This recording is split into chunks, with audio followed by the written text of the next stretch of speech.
누가복음 5장.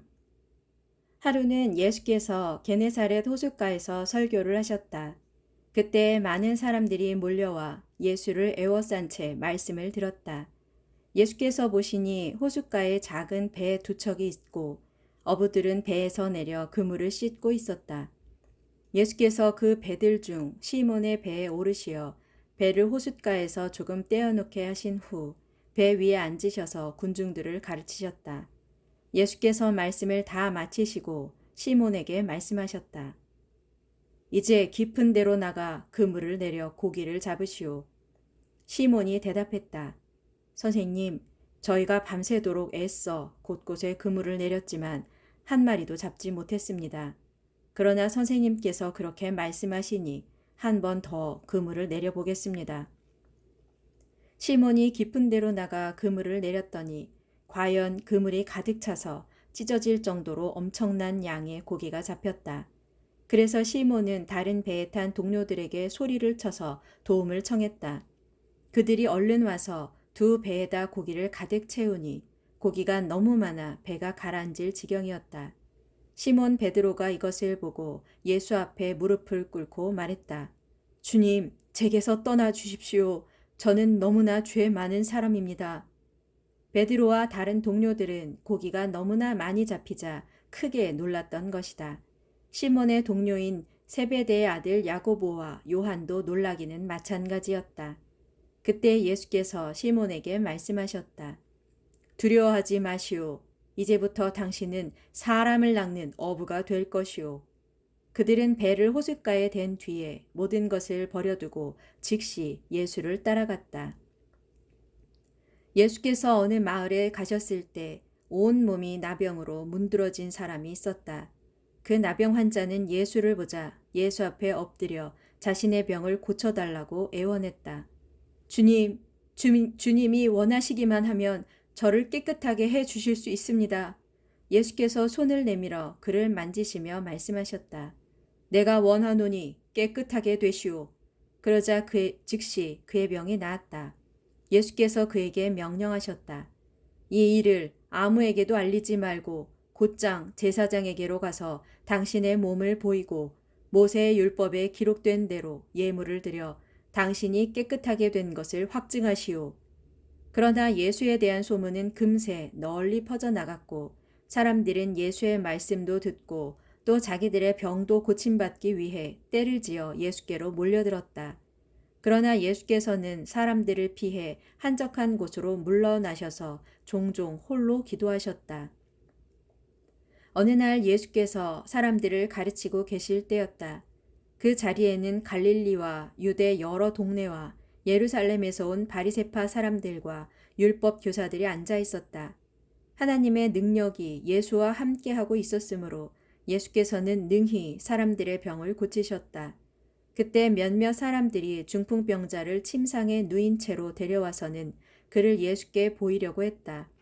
하지만 사람들이 너무도 많아 그들을 해치고 예수께로 나아갈 수가 없게 되자 그들은 지붕 위로 올라가 지붕의 기와를 벗겨내고 그 중풍병자를 침상에 누인 채 예수 앞에 달아내렸다. 예수께서 그들의 믿음을 보시고 그 중풍병자에게 말씀하셨다. 이 사람아, 당신의 죄가 용서받았소.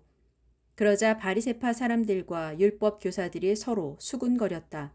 아니, 저렇게 하나님을 모독하는 말을 함부로 하다니 저 사람이 도대체 누구란 말인가? 하나님 외에 누가 사람의 죄를 용서할 수 있단 말인가? 예수께서 그들의 생각을 아시고 그들에게 말씀하셨다. 당신들은 왜 그런 마음을 품고 있소?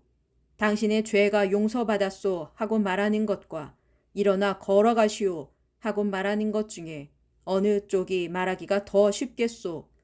그러나 당신들은 인자가 땅 위에서 죄를 용서할 권세를 가지고 있음을 알아야 하오. 내가 그것을 보여주겠소. 그러고서 예수께서 그 중풍병자를 향해 말씀하셨다. 내가 당신에게 말하겠소. 당신은 일어나 침상을 들고 당신 집으로 가시오. 그러자 모든 사람들이 지켜보는 가운데 그 중풍병자가 벌떡 일어나 자기 침상을 들고 하나님을 찬양하며 자기 집으로 돌아갔다.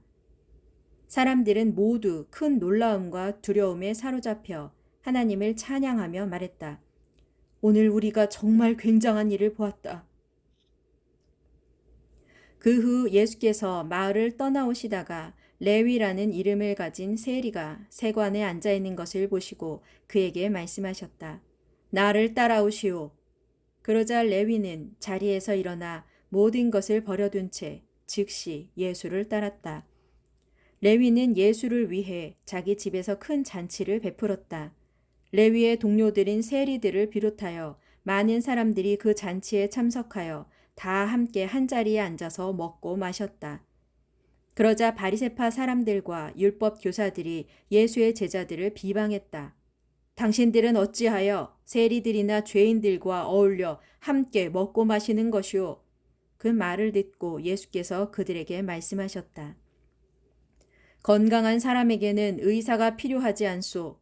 그러나 병든 사람에게는 의사가 필요하오.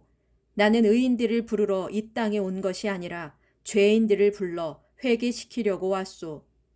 사람들이 예수께 말했다. 세례 요한의 제자들은 자주 금식하면서 기도하고 바리새파 제자들 역시도 그렇게 합니다. 그런데 당신의 제자들은 왜 금식하지 않고 먹고 마시기만 합니까? 예수께서 대답하셨다. 당신들은 결혼 잔치에 온 신랑의 친구들에게 금식을 시킬 수 있소? 하지만 신랑이 죽임을 당할 날이 올 것인데 그때에는 그들도 금식을 할 것이오. 예수께서 다시 비유를 들어 그들에게 말씀하셨다. 낡은 옷을 기우려고 새 옷에서 천 조각을 베어내는 사람은 없소. 그러면 새 옷이 못 쓰게 될 뿐만 아니라 낡은 옷에도 새 천 조각이 어울리지 않기 때문이요. 또한 새 포도주를 낡은 가죽 부대에 담는 사람도 없소. 그렇게 하면 낡은 가죽 부대가 터져서 포도주가 다 쏟아지고 부대도 버리게 될 것이기 때문이요. 새 포도주는 새 부대에 담아야 하오. 묵은 포도주를 마신 사람은 새 포도주를 원하지 않소. 묵은 것이 좋다는 것을 누구나 다 알기 때문이요.